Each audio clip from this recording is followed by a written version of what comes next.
Nicole Epperson.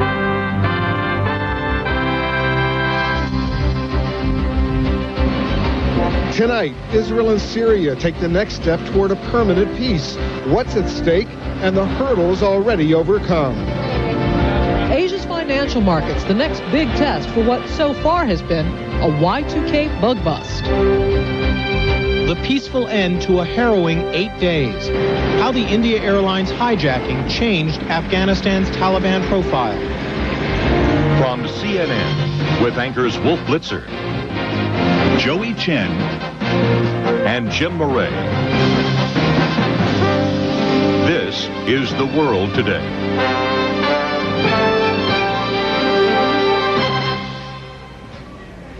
Good evening. 22 years ago, President Jimmy Carter gathered Israeli and Egyptian leaders at a remote mountaintop retreat in Maryland. And 13 days later, the late Anwar Sadat and Menachem Begin signed the Camp David peace accords. Now President Clinton is trying to do the same thing between Israel and Syria. Tomorrow we'll open talks in Shepherdstown, West Virginia, with the Prime Minister of Israel and the Foreign Minister of Syria. Our Jerusalem Bureau Chief Walter Rogers is already there. This corner of West Virginia has not tasted battle since the American Civil War. Now it's the latest testing ground for peace in the Middle East. In this quaint town, the Prime Minister of Israel and the Foreign Minister of Syria will seek a framework for ending their half-century of hot and cold wars, this under the sponsorship of the United States. They are very difficult issues, fateful issues for both leaders, and that some very hard decisions are going to be made. We don't expect this to conclude quickly.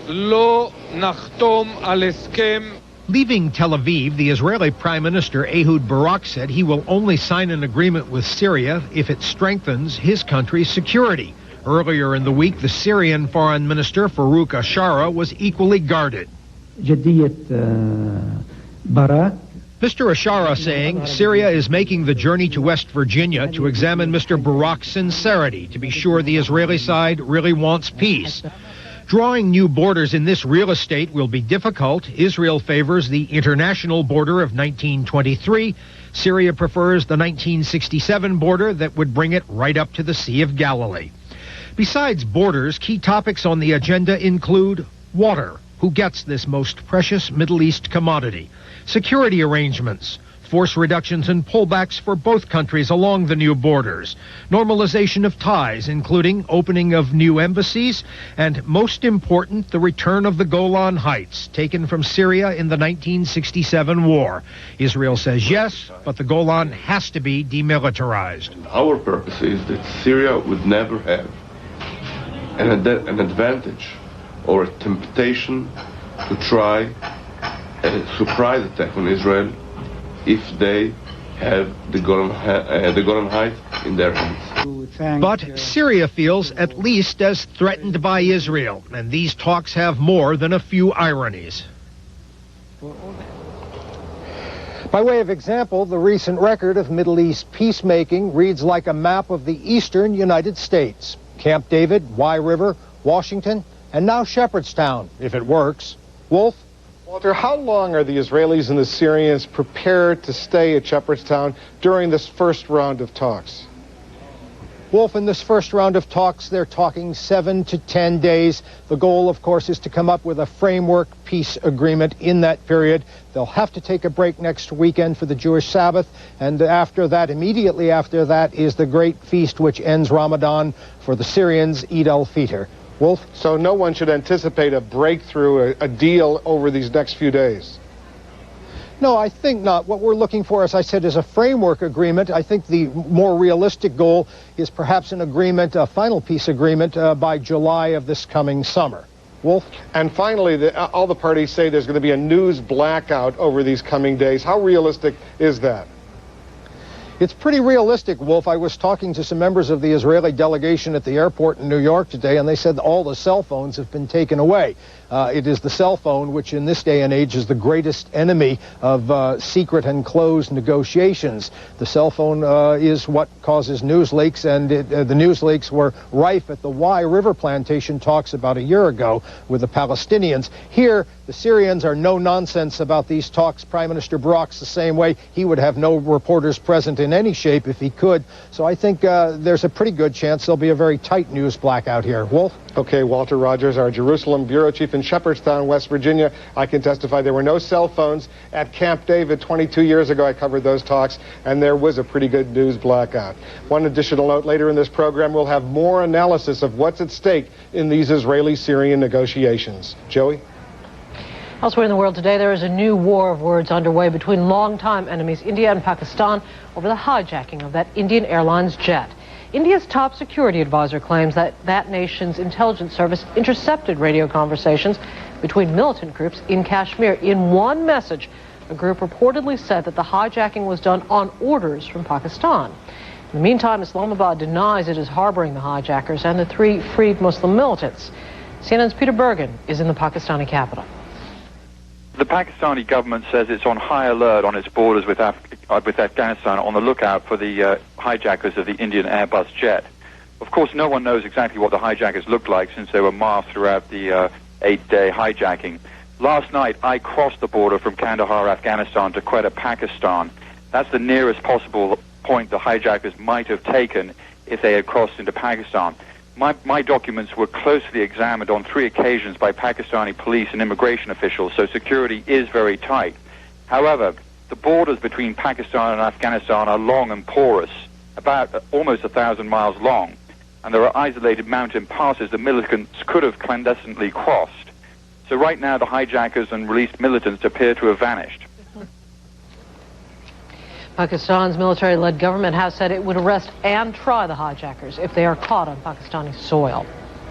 Afghanistan's role in resolving the hijacking has helped raise that country's international profile, at least somewhat. This week, the United Nations praised Afghanistan's ruling Taliban government. CNN's Nick Robertson now on the impact world attention has had inside the country. Barely 10 miles from the airport, and Kandahar's city gates bear one of the telltale signs of Taliban rule. A wall of tape built from banned music cassettes. Televisions are also forbidden, but during the hijacking, the Taliban foreign minister regularly briefed the international media, including TV crews, on his government's efforts to end the crisis, something unheard of in the past. It was solely for the humanitarian cause. It was not our intention to enhance our relations with anybody. But if it's done automatically, then we are more than happy.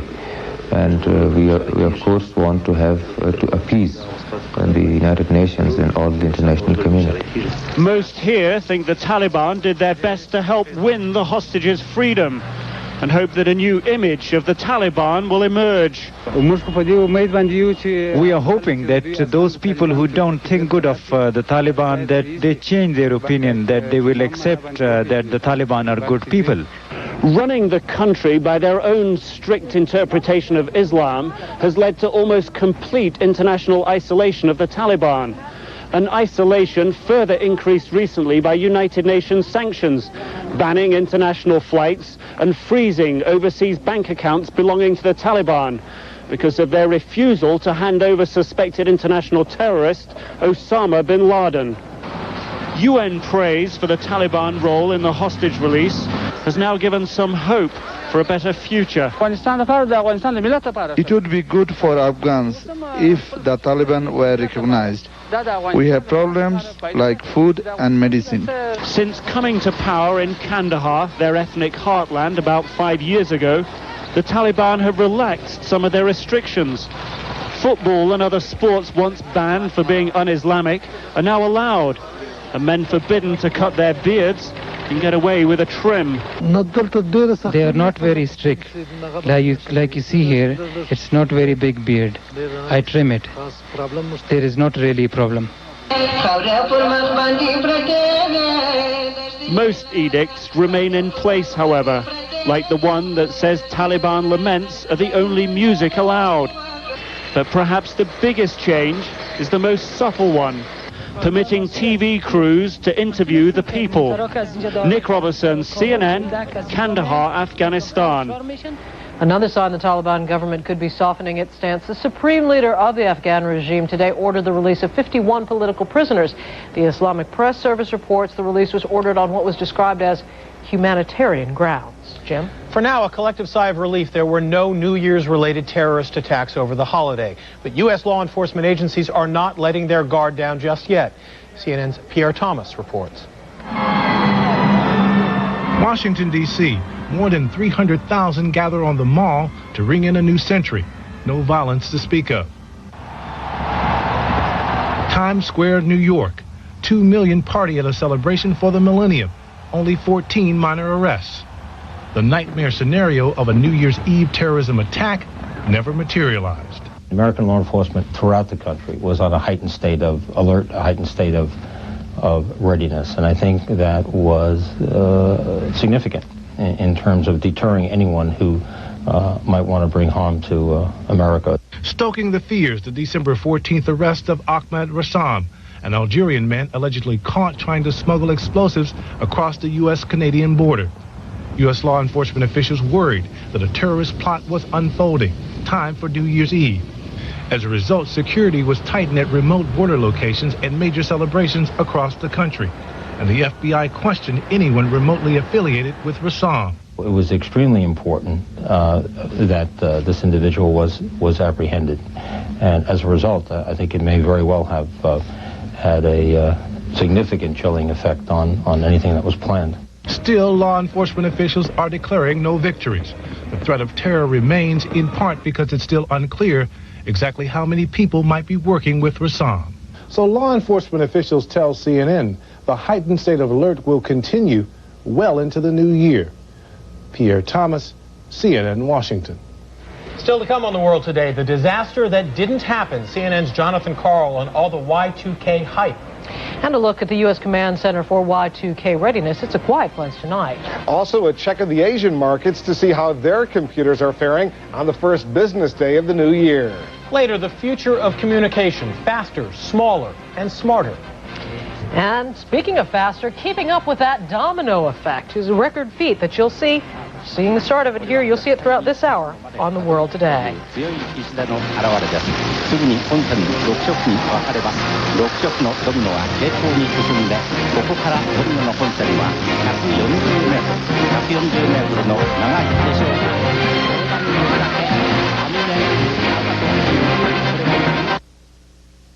You're looking at someone who just bought a home with no down payment. How? He called Ditech.com and borrowed 125% of the purchase price. With your good credit, you too can finance up to $500,000 with no down payment. Use the extra cash to pay closing costs, pay off bills, or buy new furniture. Buy a home of your own with no down payment. Call Ditech.com at 1-800-71-FIXED for the 125 Dream Loan today. In the ring, no one could stop him. Now his greatest fight is for justice. He put me in prison. Love's gonna bust me out. See Academy Award winner Denzel Washington in the true story of Reuben Hurricane Carter. Enter the Hurricane Sweepstakes, and you could win knockout seats to a championship fight. For details, pick up Vibe magazine. Then catch up on all the hard-hitting action on Sports Tonight. And look for the Hurricane in theaters soon. Check local listings.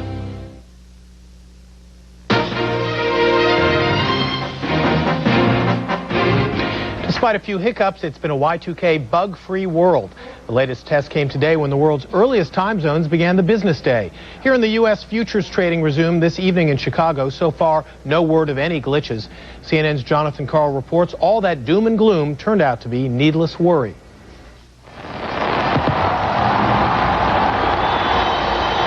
Apocalypse not. New Year's around the world seems to have brought none of the Y2K disasters long predicted. I hope I'll be out of work very soon. It's been a great success story thus far. If it was a success story, it came with a hefty price tag. The federal government spent $8.8 billion on Y2K fixes. Corporations in the U.S. spent an estimated $100 billion.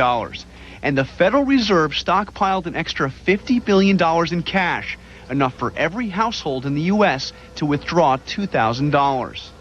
Now, this is not one of the summer movies where you can close your eyes during the scary parts. The spending was fueled by dire warnings about Y2K catastrophes. Last January, Robert Bennett, the Senate's point man on Y2K, wrote, "There are no brakes on the vehicle on which we are traveling. Each day brings us closer to the brink." A Senate report last fall suggested people stockpile food and water. Perhaps the leading doomsayer was Ed Jordan, whose book Time Bomb 2000 predicted massive global disruptions. When Jordan woke up to find his website still running on New Year's Day, he wrote, quote, "After hearing repeated reports on television that nothing had gone wrong, I wondered if I was going overboard." The government's top Y2K expert says corporate America did not go overboard by spending billions on the millennial bug. They actually spent that money because their systems were at risk. It was an urgent management issue that they dealt with, appears to everyone now, very successfily. A point echoed by Microsoft CEO Bill Gates. It ended up being a fairly minor issue because people really worked together. I mean, if people had ignored the thing, then we would be seeing some real impact. But why did countries like Italy, which spent a fraction of what the U.S. spent on the Y2K issue, have no apparent problems at all? That's a question Y2K experts are still trying to answer. Jonathan Karl, CNN, Washington. The United Nations Y2K International Cooperation Center reports since the new year began, 130 countries reported all major systems functioning normally. Among the small glitches in upstate New York, a computer shocked a video store customer with a $91,000 fee for a video returned today, 100 years late. And a very quiet weekend at the U.S. Command Center for Year 2000 monitoring. CNN's Miles O'Brien has this live update from Washington on what's not going on and what observers will be watching over the next couple of days. Miles? In this case, Wolf, no news is some news. Tonight and tomorrow here, the focus will be the financial markets. The Y2K bunker, the president's Y2K bunker, about 2 blocks from the White House. They will be hunkered down, watching as the business day dawns and moves west toward the east coast of the United States. Now, the question is, will there be any showstoppers? A prediction here, there will be none. What about other financial institutions? ATMs have been working well over the weekend, but can the banks withstand a full-fledged business day with millions of transactions, transfers, and credit card swipes? A prediction here, once again, is that the big firms will be ready. They were some of the more early and eager Y2K eradicators. Now, will it be problem-free? Almost certainly not. The Y2K czar, John Koskinen, who you saw in that previous piece, has said his biggest concern are some of the smaller firms who might have taken a wait-and-see attitude as it relates to Y2K. They may have some difficulties with their PCs, their voicemail systems, and possibly their credit card swiping devices. So those will be things to watch out for, but once again, those would be in the nature of isolated problems. Wolf? Miles, the estimate is $100 billion may have been spent in the United States, another couple $100 billion around the world. Was this a case of overkill? Well, it's one of those darned if you do and darned if you don't type questions, and I think it's a difficult one for them to answer here, except to say when you consider the possible consequences of not doing anything, those would be very grave indeed. So John Koskinen is here saying it was money well spent. The problem is they may have made it look a little too easy. Okay, Miles O'Brien in Washington, thanks for joining us. Joey? Well, overseas, the Y2K story is much the same. CNN Tokyo Bureau Chief Marina Kamimura has the latest from Asia. First, though, we go to London for a progress report from Europe, and CNN's Chris Burns there. Europe has encountered few Y2K problems during the first Millennium weekend. Airports say flights cut back as a precaution are back to normal. London cash machines are spitting out bills for Londoners and tourists catching after Christmas sales. Trains and subways are running, as well as traffic lights, phones, and other utilities. The British government alone spent $690 million to ensure that. Things don't go right by accident. I mean, for instance, here in the UK, we ran a major assessment programme for the national infrastructure. That assessment programme looked, of course, first to see what was necessary to do, and there were certainly things that needed to be updated and things that needed to be modified. So we're quite sure that the money was well spent. Businesses say so far, so good. One British store chain reports the most serious problem called into its hotline was when a child cut the cables to the family computer to keep the Y2K gremlins from getting inside. France reported no major problems with Y2K. One small glitch did hit a French defense satellite. Officials say the Syracuse 2, which links Paris with French forces in Kosovo, had trouble with one program, but the Defense Ministry says it had no effect on troops in the field. The next big test comes Monday. on the first business day of the new year, when all stores open their doors and the financial world returns to work. One hopeful sign, stock and bond markets across Europe have been running trouble-free tests over the weekend. Chris Burns, CNN, London.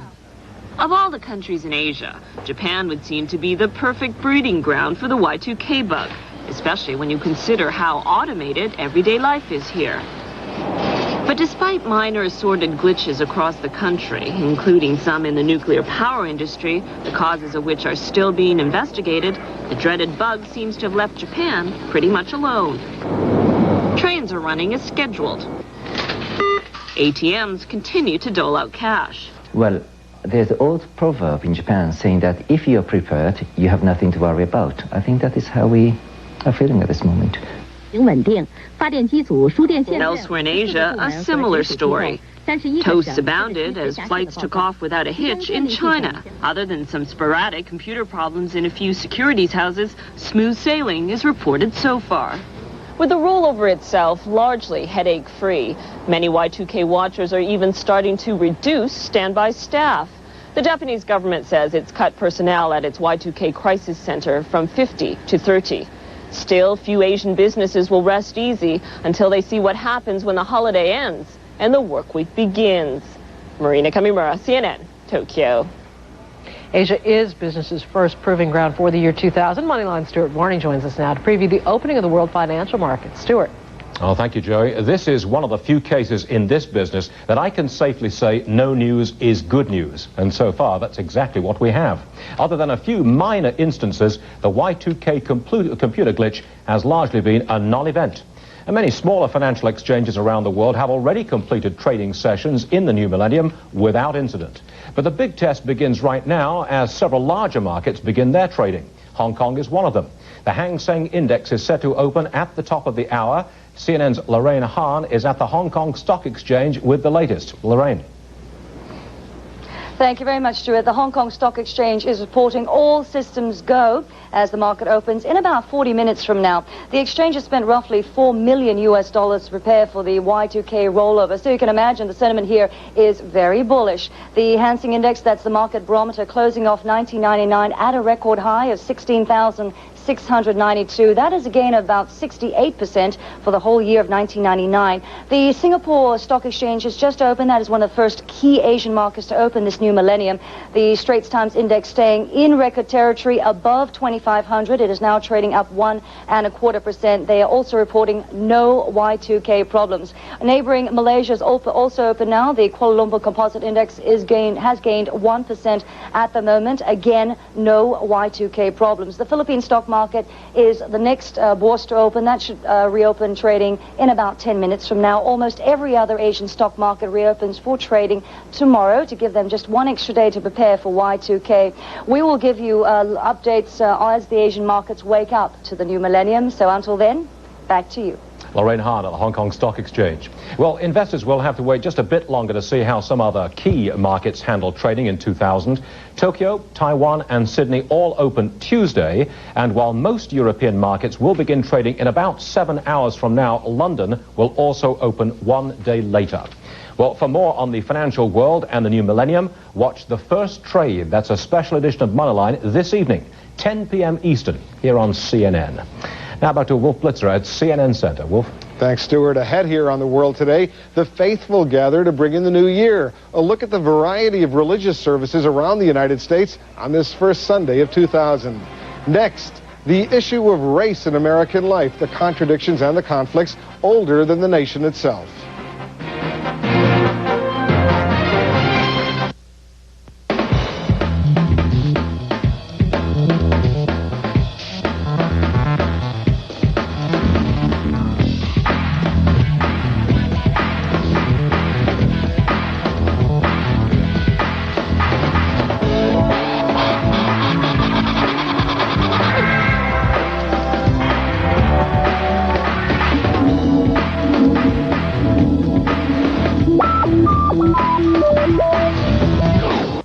On a Millennium 2000 roundtable discussion, Jeff Greenfield and Walter Isaacson talk to the experts on how the media will impact our lives. From the internet and the future of TV to the latest computer gadgets, all on the network of the Millennium, CNN. In this world, timing is everything. Same goes for this world. Watch CNN's Moneyline for the knowledge you need to decide when to jump in. As part of our continuing look at the major issues facing the United States and the world in the new year, we're going to take a moment now to consider race, how it's shaped U.S. history in times of war and peace, and how it continues to influence all of our lives. Here's CNN's Bruce Morton. The riot zone in Watts continues to be the scene of the most disastrous and the worst riot in the history of Los Angeles County. I remember covering the Watts riot in Los Angeles in 1965. Anyone found in the streets in the curfew areas will be subject to immediate arrest by police. I'd been to wars in other countries, but I'd never seen an American city burn. And I remember going up to a group of black men on a street corner and asking, in effect, how did this start? They talked about police abuse and poverty, but one man got to the heart of it. This fire, he said, has been coming for 400 years. Coming since before there was a USA, when the first African Americans were loaded off slave ships in chains to stand on the soil of the British colonies and be sold to the highest bidder. Race runs through all history, of course, but race in America goes back, in fact, about 400 years. Presidential candidate Bill Bradley says slavery was our original sin. Race remains our unresolved dilemma. Slavery was our original sin. Thomas Jefferson wrote the Declaration which started this country. We hold these truths to be self-evident, that all men are created equal.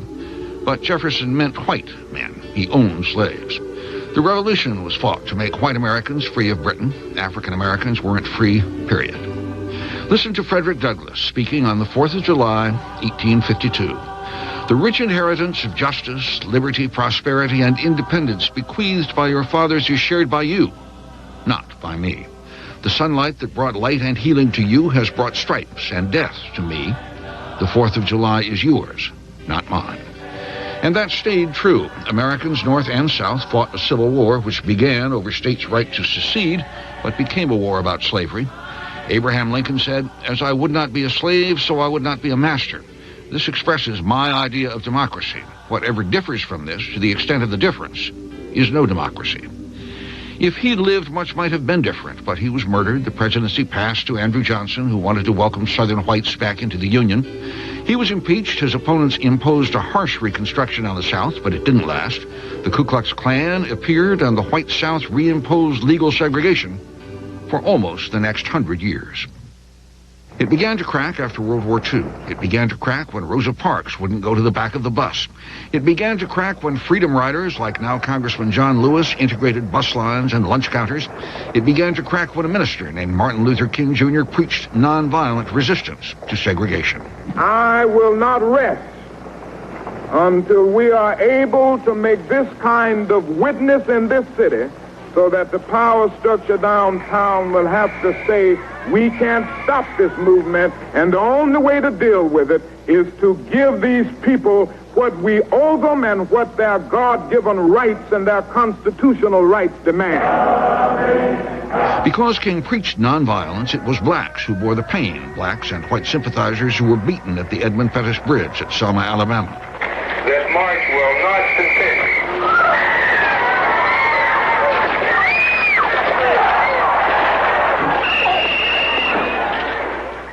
Whites like Birmingham's Bull Connor used fire hoses and dogs.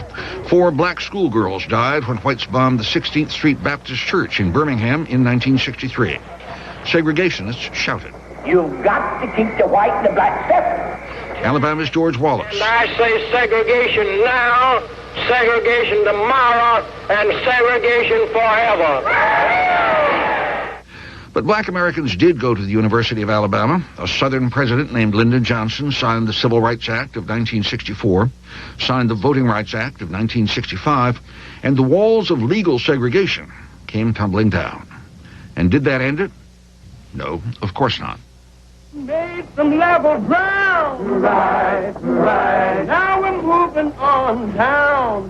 Before he was killed, Dr. King had begun to shift his attention to economic issues. Clearly, blacks were coming off centuries of inferior education, limited opportunities. America isn't about everyone ending up with as much as everyone else, but it is, in theory, about every child having an equal chance at success. But many whites resist that. Busing is not a popular remedy. Affirmative action isn't either. Of course, there are successes. Lots of African Americans hold elective office. Lots of African Americans are successful, middle-class or upper-class achievers. The black stockbroker has probably experienced racism, trying to buy a house, say, or join a club, but he probably has more in common with his white colleague than either does with the black teenager in a public housing project, whose job choices might be flipping hamburgers or selling drugs. But what about that teenager? What about the fact that 1 American child in 5 is officially poor, and that blacks are poorer than whites? How do you reach into the projects, the single-parent families, the 15-year-old moms, and make sure those kids have an equal chance? Really good. George W. Bush campaigns a lot in Hispanic communities and almost always says, El sueño americano es para todos. The American dream is for everyone. But it isn't, of course. Not yet. The issue now isn't just race, but race and class, all mixed up together.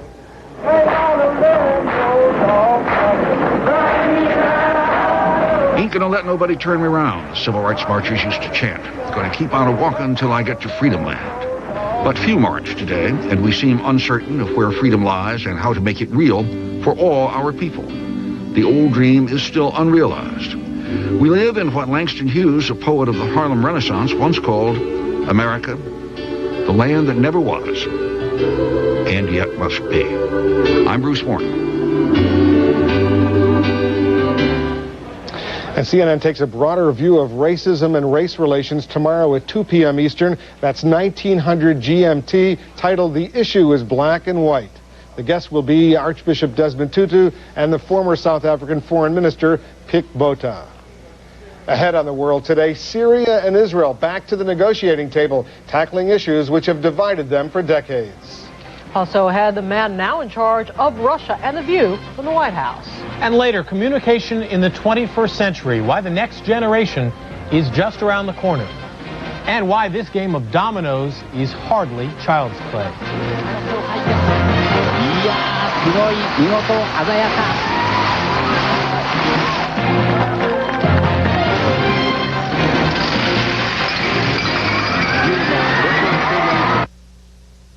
Good evening, sir. Your finest table? Reservation. Perhaps you'll find it under Washington. George Washington? Sir, that's only $1. Only $1. Don't you know that with 10, 10, 2, 20, all calls up to 20 minutes are only 99 cents, and just 7 cents a minute after that. Plus, there's no monthly fee. Great rates and no monthly fee? All day, every day. Oh. Walk this way. Dial 1010-220. What a way to kick off the year 2000. Monday, Larry's very special guest is Monica Lewinsky. That's Monday, 9 Eastern, only on CNN. What happens when a little boy gets adopted by a big baby? You two got the same size t-shirts on. That's amazing. Like father. Oh, you like that? Like son. That's my boy. And vice versa. What's your name? He'll write it on the wall. You like a good laugh? Good luck walking down the street. That's all I can say. Go in for hit pay-per-view comedy. He's not happy. What else you got? Adam Sandler. I'm waiting on you! Big Daddy. First on TV, best on TV. In demand. Time is running out on the year's biggest blockbuster, Toyotathon 2000. Don't miss edge of your seat action and red hot values on the year 2000 Toyotas. Now, it's all about time. Miss it, and you'll get left behind. Toyotathon 2000. And soon at your Toyota dealer. Celebrating the new millennium, this is CNN.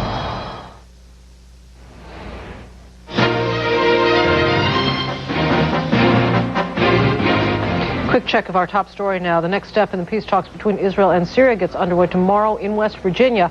President Clinton will open the talks in the city of Shepherdstown. He'll be joined by the Israeli Prime Minister Ehud Barak and the Syrian Foreign Minister Farouk Ashara. Before leaving Israel, Prime Minister Barak said he felt what he called a burden of responsibility to reach an agreement this year. Before this most recent decision to talk peace, Israel and Syria had already agreed on some of the most contentious issues that divide the two countries. But as Ralph Begleiter reports, the remaining areas of disagreement are among the most difficult. There was a time when Israel and Syria confronted one another across their Golan Heights border with military hostility. But since their serious negotiations began 8 years ago, that conflict has all but vanished. Once, Syria challenged Israel's very right to exist. But Syria has told the Israelis now the conflict is all in their head. Peace will mean the end of the psychological fear which the Israelis have been living in. The talks in Washington are the highest level negotiations Israel and Syria have had. But 4 years ago, the two sides hashed out a lot of the details of peace along the Golan Heights. In those talks, Syrian and Israeli military leaders sketched out demilitarized zones on either side of a still undetermined border. They talked about placing electronic sensors and international monitors between them. The U.S. even offered to give both sides overhead intelligence information to prevent any surprise attack. In those 1995 negotiations, Israel and Syria discussed a staged agreement covering an exchange of embassies and even talked about a detailed timetable for steps toward peace, including a specific timetable for Israeli withdrawal from the Golan. All that has been collecting dust since former Israeli Prime Minister Yitzhak Rabin was assassinated. But both sides and U.S. mediators know it could be dusted off and finalized quickly if Syria and Israel are ready to make the crucial political decisions they never made in their last round of talks. Those unmade decisions include an explicit Israeli commitment to withdraw and a precise agreement on a new border. An ailing and aging Syrian leader, a new Israeli leader, and a lame duck American president could be in just the right political posture to make those difficult choices now.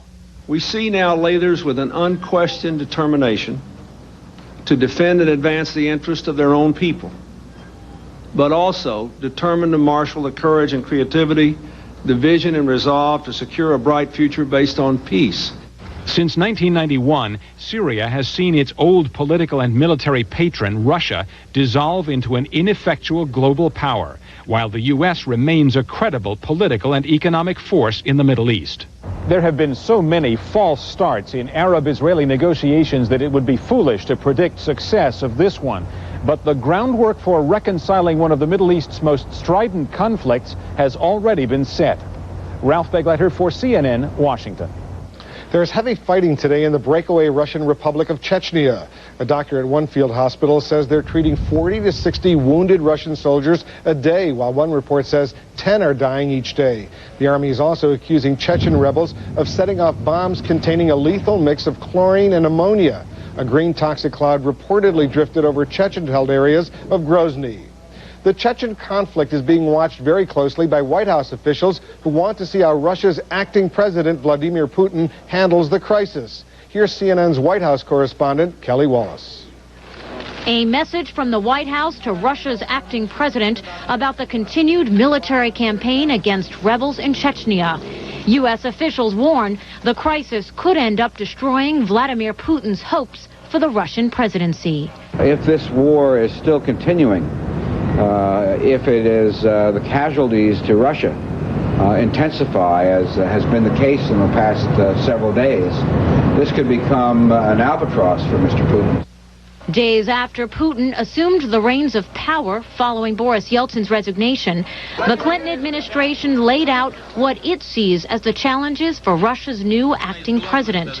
In an unusual move, President Clinton wrote an essay in Time magazine, honoring Boris Yeltsin as the father of Russian democracy and advising Yeltsin's successor that he must fight crime and corruption and continue the economic reforms. The president wrote, "Unless that battle is joined and over time won, the democratic norms and the market economy that have been Yeltsin's prime focus can be undone."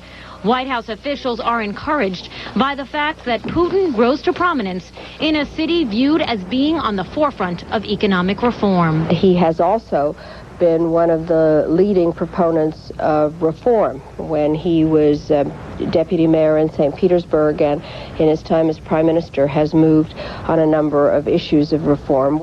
The final challenge, Russia's relationship with the rest of the world, including the United States. We don't know whether Putin will be a friend of ours. He's in a war. He has a 90-day election period, and he will not be thinking of us in the United States, except tangentially. And in addition to watching Putin on Chechnya, crime, corruption, and the economy, the White House will look to see how he handles being both, quote, the custodian of Russian democracy and a candidate for the presidency. Kelly Wallace, CNN, the White House. A wave of cold air swept through northern and eastern India over the weekend and killed at least 60 people. Reports say temperatures have hovered near the 40-degree mark, which is unusually cold for the area. In Germany, meantime, police say motorists who were driving too fast on the fog-covered Autobahn caused a massive pileup involving more than 100 vehicles. 2 people were killed, at least 73 others were injured. Checking weather across the globe, CNN's Chad Myers is in the Weather Center. Chad? Hey, good evening or good morning, depending on where you are. Good morning to eastern areas of China, all the way through, looks like Tokyo with a couple of showers. Good morning to you there. Low pressure system heading offshore will take the rain showers with it, and temperatures will be fairly mild for Tokyo for the rest of the afternoon. A little bit cooler than yesterday with that cold front going by, but still not bad. Seoul is 0 degrees C for tomorrow. Taipei gets to 17, Manila at 31, and New Delhi to 20. As we take a look a little bit farther down to the south, some rain showers on the northwestern side of Australia. Otherwise, nice high pressure in control, warm temperatures. A touch cooler in Alice Springs for tomorrow, only 92 Fahrenheit, 33 C there. Back to the east here now, even into central sections of Europe. Very windy conditions continuing. Notice how closely packed these isobars are. When that happens, we always have wind, and the wind's rolling for tomorrow across parts of the UK, even on up into Scandinavia. Temperature's not bad, though. Moscow cold, 7 degrees below 0 C, with a couple of snow showers. Vienna to 2, and Athens to 8. A couple of showers down along Tel Aviv way, 21 degrees C, with clouds in the afternoon. Otherwise, Rome to 10, and Paris, nice there, 7 C. A couple of rain showers across the Benelux for tomorrow. Back home into the U.S., low pressure system developing in the Central Plains will eventually roll up into New England and cause a major snow event for the Central Plains come late tomorrow into Tuesday, although temperatures in the east again tomorrow all the way back up to near 60 in New York City. Wolf Blitzer, back to you. Thanks, Chad. Election 2000 news. CNN has learned Elizabeth Dole will endorse Republican presidential candidate George W. Bush on Tuesday. Analysts say Bush could benefit from Dole's support among women and independent voters. Time is drawing short before the voters have their say. The Iowa caucuses are scheduled 3 weeks from now on January 24th. The New Hampshire primary is February 1st. And in passing tonight, retired Admiral Elmo Zumwalt Jr., who at 49 became the youngest man to become the Navy's top officer. He's remembered for modernizing the Navy by relaxing regulations, allowing neatly maintained beards and long hair. Zumwalt's also known for giving the order for spraying Agent Orange in Vietnam, a move he says possibly saved thousands of lives. But he also led the effort to study the chemical's deadly effects after his son, a Vietnam veteran, died of cancer he believed was caused by Agent Orange. Admiral Zumwalt died of complications from surgery on a cancerous tumor at Duke University Medical Center. He was 79. Talking to you, talking to each other. It's changed so fast in the past 10 years. What about the next 100? The future of communication in focus next. And more from the record-setting toppling of 2,700,000 dominoes at Beijing College.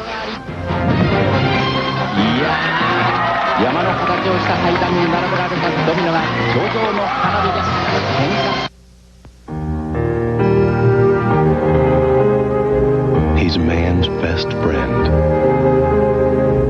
Always there when you need him. Faithful to the end. So it's good to know that if you don't keep up with internet technology, someone will still be there for you.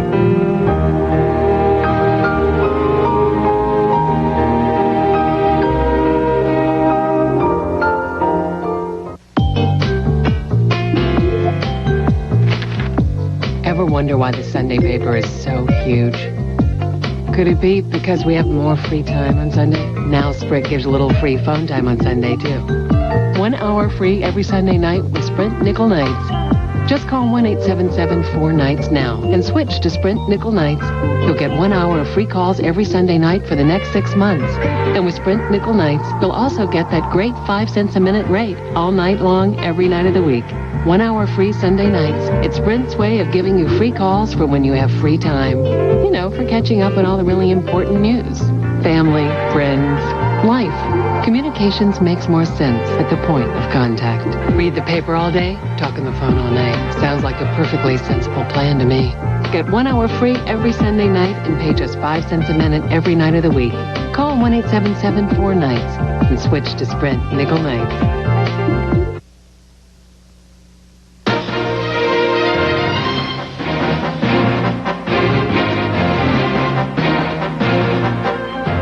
Telephones, fax machines, email, two-way pagers. Never has it been easier to communicate, especially with an explosion of personal communication devices in just the past 10 years. In focus tonight, the communication innovations that await us as we head into the 21st century.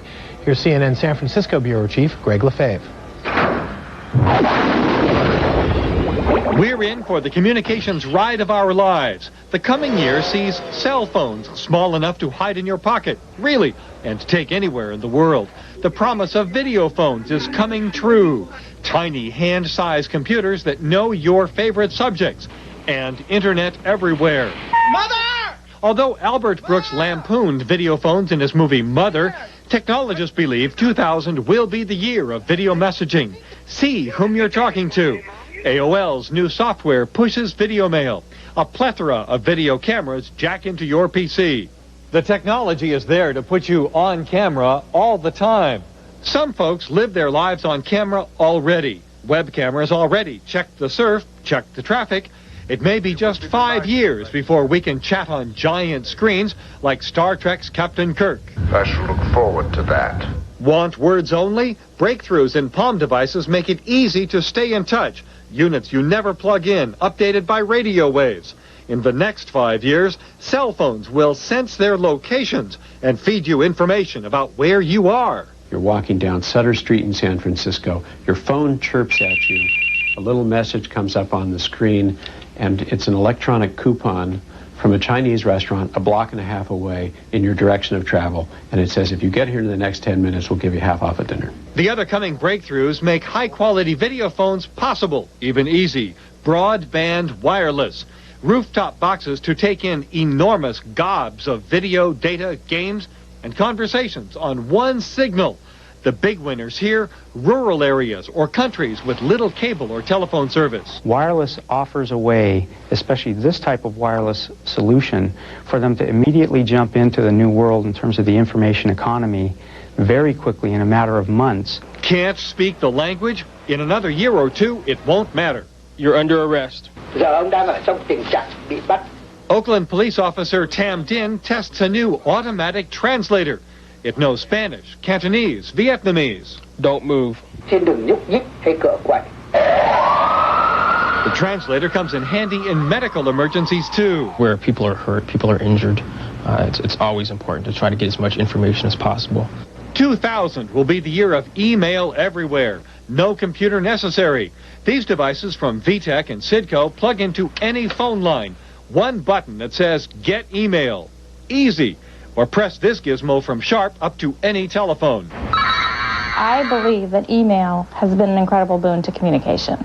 People are writing today where they would have been telephoning yesterday. So people are engaging more with words than they have for the last probably generation. Constance Hale says communication is getting better because people are writing more and reading more. E-books downloading into anything, your Palm Top, your Rocketbook. If e-books take off and it means that people read more, great. Because the only thing that's really going to make us better writers is to read more and to write more. In another 5 years, we won't even worry about wires at all. Right now, the norm is every computer has a wire out the back. What the revolution is about in the short term is cutting that tether. 10 years out, the internet becomes the infinite connection, allowing you to connect and work anywhere. With the cards developed by Sun Microsystems, you plug in anywhere. The network knows it's you and puts up your work. So it's really create once, view anywhere. access anywhere. Or you're going to have the information bankers, people who are willing to take on your information, store it there and keep it safe and guarantee to you it's going to be there when you need it. 20 years from now, we won't think so much about connecting to the internet. If present research pans out, it will be with us always. Think about a topic. Brainwaves make the request, and the internet, perhaps then called the Omninet, responds. Brain mail. The information stream gets faster, faster, more and more high-speed tonnage pouring into your brain. But is it all doing any good? You know, we have all this information, but what are we doing with it, and who is it reaching? Writer Halton Mann says communication's great promise of the 20th century, peace, is yet unkept. Can we put human communication to work for humanity? And even if we can do it, can we reach the recesses of the human psyche that will prevent things like Rwanda? Communication is not a matter of sending so many bits across so many linkages out to satellites and back again, but rather it's the exchange of meaning. Meaning that can produce a better understanding of one another. In the future, we and the World Wide Web will chat, decide, ponder, all at the same time. The next generation will be better at that. Everybody stay alert! A recent study showed kids who play lots of video games get very good at receiving and digesting information from multiple sources, albeit in some cases multiple vandals. Knock it off, Fox! The internet of the future will be less about people talking to each other and more about machines talking to each other. Example, the refrigerator reads the barcode on the milk carton, determines when it's time to replenish, adds the milk to the internet shopping list, and voila, new milk on the doorstep. Or the web can wake you early for work. Bob Future begins at about 6:45 a.m. And Bob is kind of mad because he usually gets up at 7:15 and likes to cut it close with his morning commute. But I look at my radio and it says that there's a traffic jam on 101 South, and I'm going to need an extra half an hour. Our belief is that everything with a digital or electrical heartbeat will be connected to the internet. Your light bulb will be connected back to General Electric, and GE will have a Sun server that will fax out a little map of where the light bulb is that's going to burn out in the next 20 minutes, and GE will UPS out a new bulb that fits exactly into the right socket. Predicting the future can be so much fun because we're almost never around to see that it usually doesn't come out that way. When you look at the predictions that people were making about the nature of digital computers about 1950, saying that, well, you know, half a dozen would satisfy all our needs for the next century, that's the nature of technical or technological prediction that it almost always falls short of the mark. Who could have predicted the internet boom? And it's the unexpected which we have to expect. We already use chips programmed to design better chips. In coming decades, the internet will be able to diagnose its own problems and repair itself, growing and maturing on its own, perhaps even deciding who gets what information and who does not. Can you say, open the door, Hal? Greg Lefebvre, CNN in Silicon Valley. Check CNN Interactive for a special report, The Next Millennium, Now What? That's on the web at cnn.com/specials. And when we come back here, faith in the new year, how some Christians in the United States spent this first Sunday of the year 2000. That's ahead on The World Today.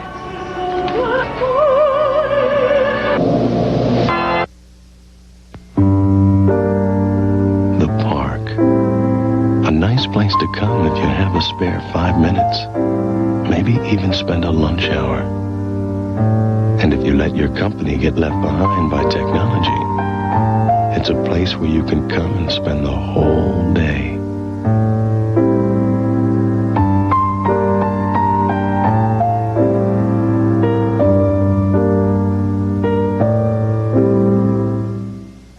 On a Millennium 2000 special, join Jeff Block and special guest sportscaster Bob Costas as they review the greatest sports records of all time and discuss the potential for human athletic achievement on the network of the Millennium, CNN. This first Sunday of the new year found some Americans doing what they did each Sunday during the last year, going to church. CNN's Maria Hinojosa reports the 2000 rollover was the focus of many services.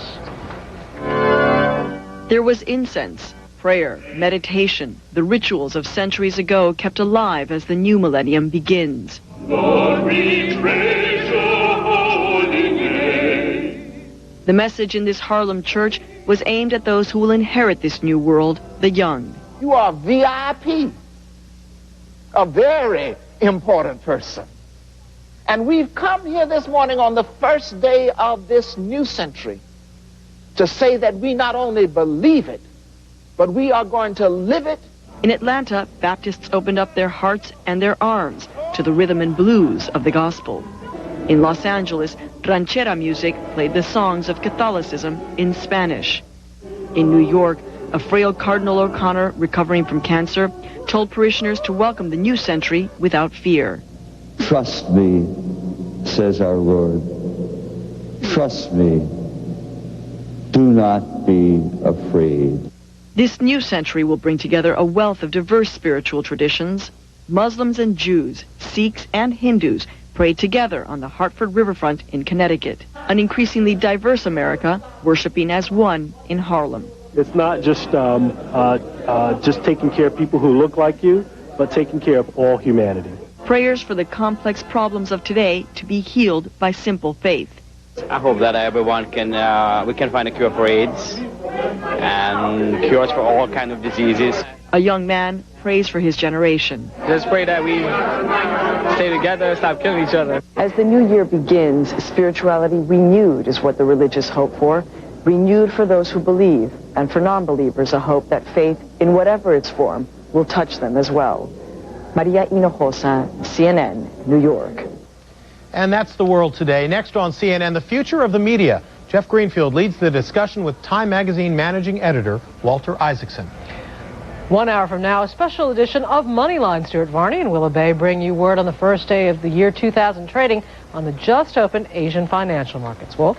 And tomorrow on The World Today, the Earth's first moments in 2000 as seen from space. Satellite images of the Millennium 2000 celebration tomorrow on The World Today. We'll see you then. For all of us here at CNN, good night. 歴史が負けて倒れると現れるのは審議会の美の字。なんとこれがドミノか。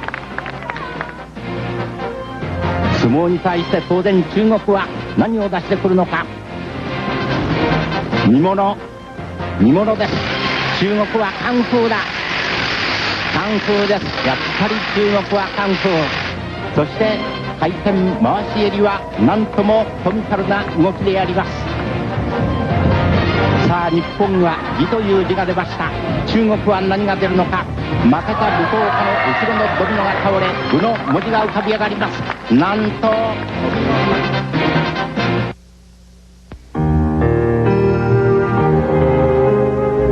He's man's best friend. Always there when you need him. Faithful to the end. So it's good to know that if you don't keep up with internet technology, someone will still be there for you.